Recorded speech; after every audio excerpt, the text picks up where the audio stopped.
exchanges of energies with people is something that kind of I just soak in and really feeds into like the feeling that I want to output.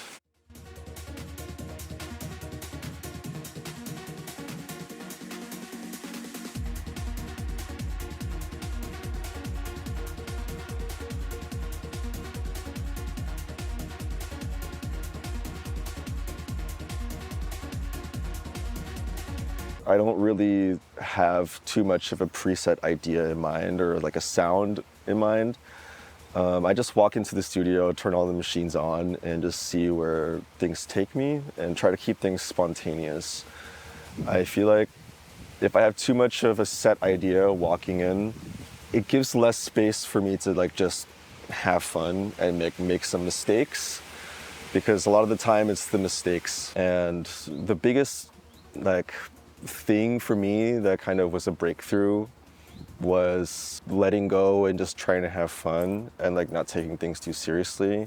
That took me kind of a while to really actually realize the worth of that. Yeah, as far as discipline for finishing projects, it kind of falls into two camps for me. If I walk into the studio and I start an idea and there's a good flow, things are coming quickly, spontaneously, then usually I finish them very quickly, usually within that session. Sometimes I walk into the studio and just nothing happens, and I've just tried to practice over the years to know when to identify when it's just not the day, and then just leave it. The setup I have now, I feel like is the manifestation of over 10 years of just a lot of research, a lot of trial and error, a lot of frustrating moments where I felt stuck or like I didn't know what I needed to achieve what I wanted to do. I feel like I really narrowed it down to a very streamlined setup where ideas can come out very quickly.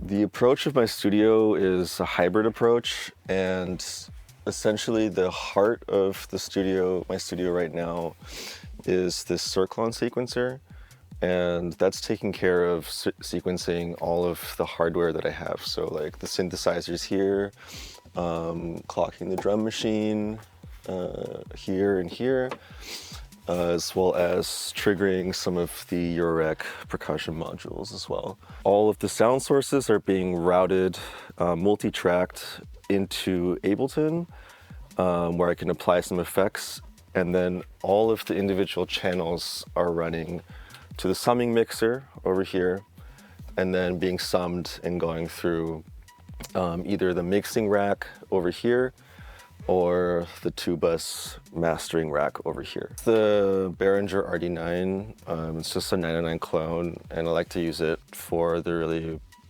like bread and butter 909 sounds, like hi-hats, rides, snare drum, claps. It's just nice to have it like all right here in one machine. Here's the Buchla easel command. I like to use this for either like really high-pitched bleeps or textures, or bass lines. I like it because it has a very timbral kind of quality to it. Whereas the tiny sizer here, it's a clone of an old Oberheim synth, and this is like more of a classic subtractive synthesizer. And over here, we have the Kodamo Essence FM. It's a 6-operator digital FM synthesizer, and it's essentially Ableton operator inside a hardware unit. So it's really hands-on, and beforehand I was using operator in Ableton in pretty much all of my tracks, but since I switched to more outboard or like hardware-based workflow, this was like the perfect substitute for that. Here's the analog rhythm. I like to use it to add just some synthesized percussion or like rides. And then here you have my Eurorec setup. I'm mainly just using it for the percussion modules for kick and hi-hat. That's pretty much it. So I was thinking to give a little demonstration of just generally the workflow, how I've been working the last few years, and how I like build a SketchUp from scratch. Starting with the Circlon, pretty much always, I can assign a sequence to any one of these synthesizers. So I'll usually start with building a synth sequence. I'm going to start with the Buchla over here. So the great thing, what I love about the Circlon is just how immediate it is. You can just press each key for each step and then just turn each knob for the note values.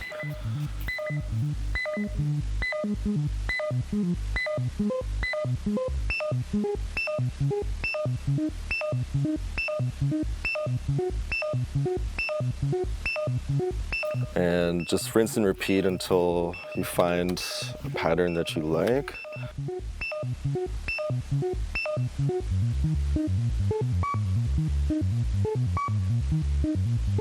And so now I'm going to move on to the tiny sizer, which is this synthesizer over here, just to add another layer.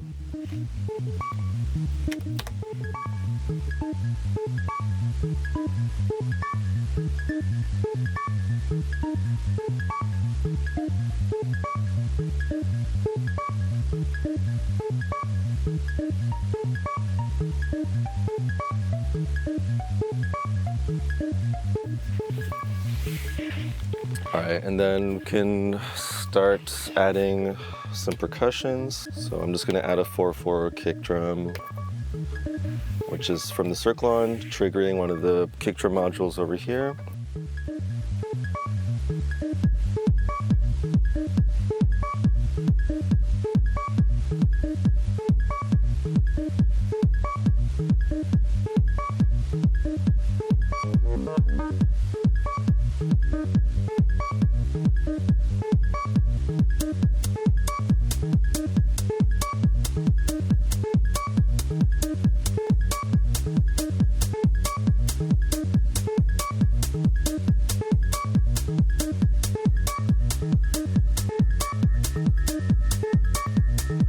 And then on this MIDI controller, I usually map some effects, for example, like a high pass filter and some send effects.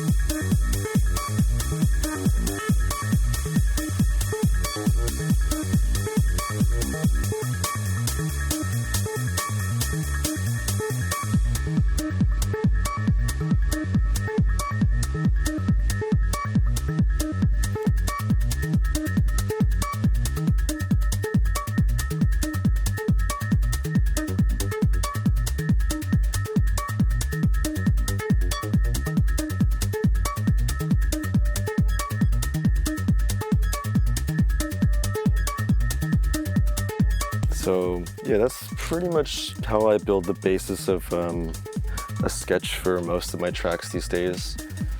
If you can see here, like all the individual elements that are like coming through into Ableton here, it's coming into the summing mixer. So for example, the kick drums on channel 1.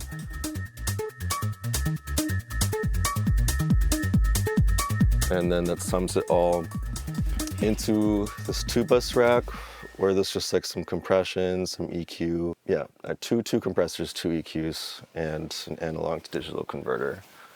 And I like to have this going while I'm like building all of my sequences from the very beginning, so I can mix into the two-bus chain.